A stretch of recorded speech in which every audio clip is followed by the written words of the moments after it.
రూపాయలు ఎవరు 1,116 ఇస్తారు. 10,000 ఇచ్చేవారు కూడా 10,116 ఇస్తాడు. 1,00,000 ఇచ్చిన 116 ఎక్కడిది 116 ఎందుకు వచ్చింది చెప్పండి. 116 ఏంటి?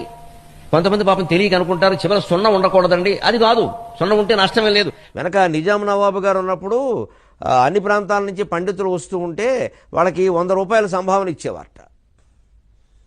ముఖ్యంగా ఆంధ్ర ప్రాంతం నుంచి వచ్చేవారు. అక్కడేమో బ్రిటిష్ వారి పరిపాలన, ఇక్కడేమో నిజాం పరిపాలన. ఇక్కడ కరెన్సీ వేరు, అక్కడ కరెన్సీ వేరు. వచ్చిన వేద పండితులకి, సాహిత్యవేత్తలకి, మాబోటిగాళ్ళకి నవాబు గారు అంటే నవాబు గారు కాదు, ఆయన రాజ్యంలో ఉండే వనపర్తి సంస్థానం, గద్వాల సంస్థానం, వీళ్ళు బ్రహ్మాండంగా పండితులను పోషించారని తెలంగాణలో మహానుభావుల సంస్థానాలు అవి. ఎంత పండితులు, గద్వాల అయితే చెప్పక్కర్లేదు, అసలు గద్వాల లేకపోతే పండితుడు కాదనేవారు. 100 రూపాయలు ఇచ్చేవారు. తీరా అది ఆంధ్ర ప్రాంతానికి పట్టుకెళ్ళి సర్కారు ప్రాంతం అనేవారు. ఇప్పటికీ గోదావరి జిల్లాలో సర్కారు అంటారు. సర్కారు ప్రాంతం వెళ్ళేసరికి 94 రూపాయలు అయ్యేది. వాళ్ళకి మంటెత్తిపోయేది ఆ పండితులు. ఏమిట్రా ఏడిచేవాడు 100 ఏడవకుండా 94 ఏడిచేవాడు.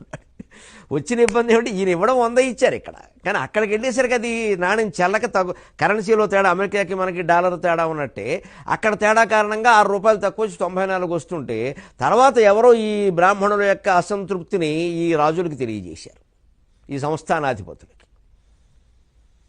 అప్పుడు వాళ్ళు అన్నారు, అయ్యో మనకి ఈ విషయం తెలీదు, లేకపోతే బ్రాహ్మణుల్ని పండితులను అంత బాధపడతామా 6 రూపాయల గురించి, ఆ గొడవంతా ఎందుకు, ఎంత ఇస్తే 100 రూపాయలు అవుతుందో కనుక్కోండి అన్నారు. 116 ఇస్తే 100 అవుతుంది అన్నారు.